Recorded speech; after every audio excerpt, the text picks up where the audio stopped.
Makakasama natin si Sir Rudy Vizcaya, ang coordinator ng Ako Bicol Party List. Magandang hapon po, Sir Rudy. Magandang hapon po naman dyan sa inyo. Lalong-lalo sa ating sa Kabikulan. At kasama mo ngayon, Sir Rudy, si Jeffrey Reyes at ang kanyang hinaing ay para naman sa kanyang 2 taong gulang na anak na sumailalim sa isang operasyon dahil sa sakit nito sa puso. Magandang hapon po sa inyo, Tatay Jeffrey. Magandang hapon din po. Apo, kumusta Tatay Jeffrey yung kalagayan po ng inyong anak ngayon matapos po siyang sumailalim sa operasyon? Sa ngayon po ma'am, nagpapagaling na po siya matapos po siyang maoperahan po. Sa awa po ng Diyos ay naging successful po ang kanyang operasyon po sa Philippine Heart Center po. Ayun, so kumusta naman po? Ano po yung klaseng operasyon yung ginawa po sa kanyang puso? Sorry po, pakiulit po, hindi ko po naintindihan. Sorry po. Apo, ano pong klaseng operasyon yung pinagdaanan po ng anak po ninyo? Opo, bali 2 po. Okay, nawala yung boses, ano? Ulitin lang natin, ano? Magandang hapon, tatay. Okay na. Tay, anong klaseng operasyon po yung pinagdaanan po ng anak po ninyo? Bali po, ang ginawa pong procedure po sa kanya ay 2 po. Ang una pong procedure na operasyon na ginawa sa kanya ay cardiac cut at tapos po yung pangalawa po ay open heart surgery po. Clean shunt po. Okay. Awa naman po ng Diyos naging successful po ang kanyang operasyon. Ayun, so open heart and Opo. card. So matinding operasyon ang pinagdaanan ng anak nyo, Opo. tay. So ilang araw pa raw po siya kailangan pong manatili po sa ospital? Kami po ay na-admit po noong December 5. Hanggang ngayon po ay nasa heart center pa rin po. Bali, may sinabi po sa amin ng doktor na kung makakalabas po bukas, kung Miyerkules po kami makakalabas po ng hospital. Okay, opo. So ang pinaka-importante po nito, tay, naging successful po yung operasyon. Yes po. Opo, kayo naman pong mag-asawa, tay, kumusta naman po? Dahil syempre, ito pong pinagdaanan po ng anak po ninyo ay talagang napakatindi po dahil puso po yung pinag-uusapan, tay. Opo. Sa amin pong naranasan na naging operasyon ng aking anak, alam po namin na marami po kami pinagdaanan, napuyat, napagod, marami mga hakbang na pinagdaanan.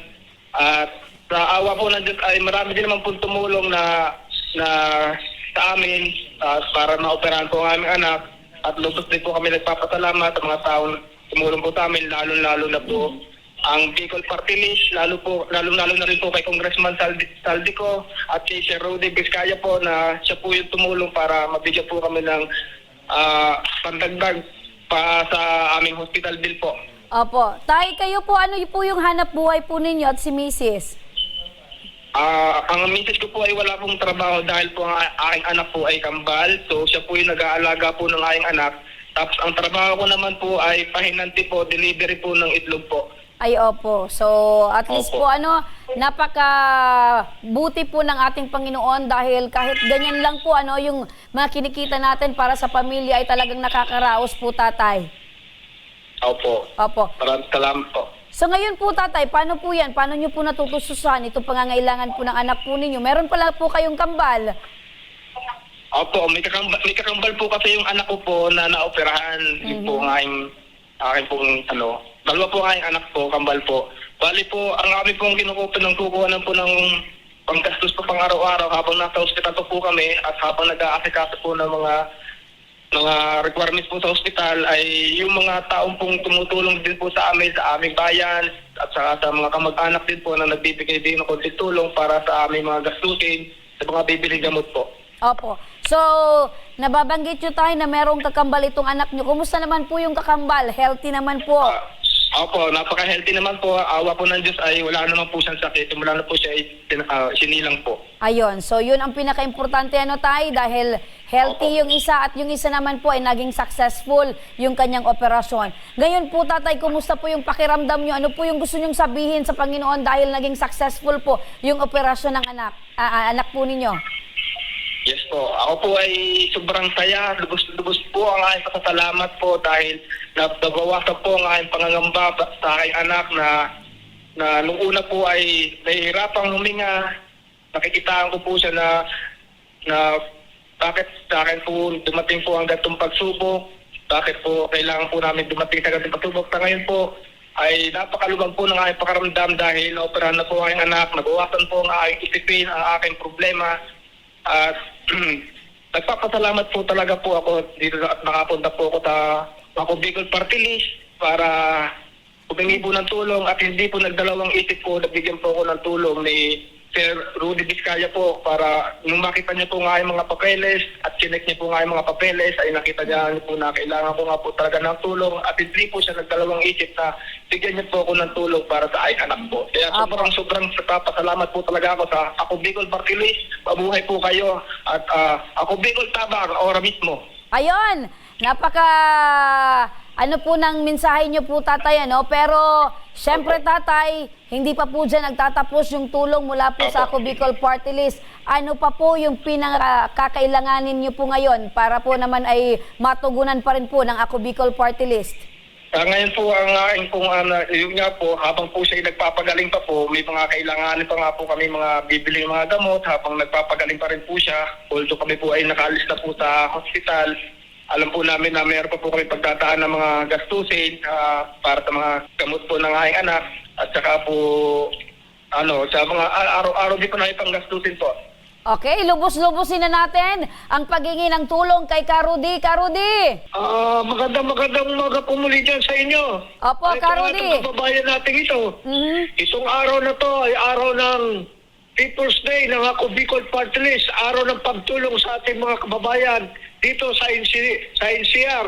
Hindi lang sa NCR, sa buong Pilipinas. Itong ating kababayan na to, lumapit ka sa atin para humingi ng tulong kaninang maaga siya rito nakapila. At ako naman, dali-dali ko naman, tinignan ang kanyang mga dokumento kung talagang qualified yan o hindi. At nakita ko naman talagang tutulungan natin sa dahilan ito ay batang inoperahan.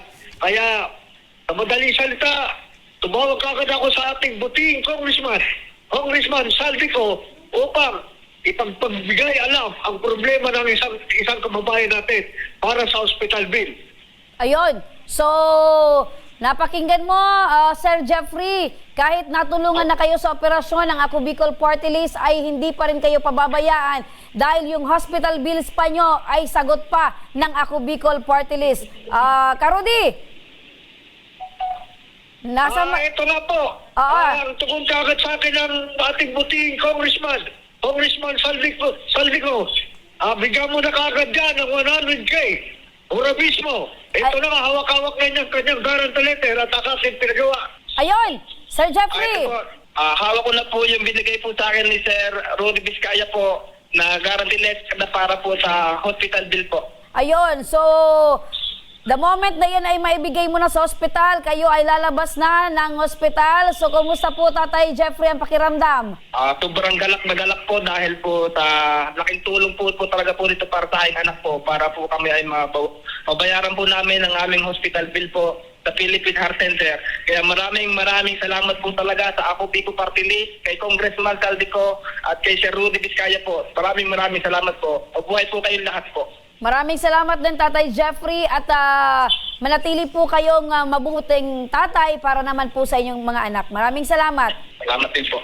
Maraming salamat din, Karudi Vizcaya, ang coordinator ng Ako Bicol Party List dyan sa National Capital Region. Maraming salamat din po sa inyo.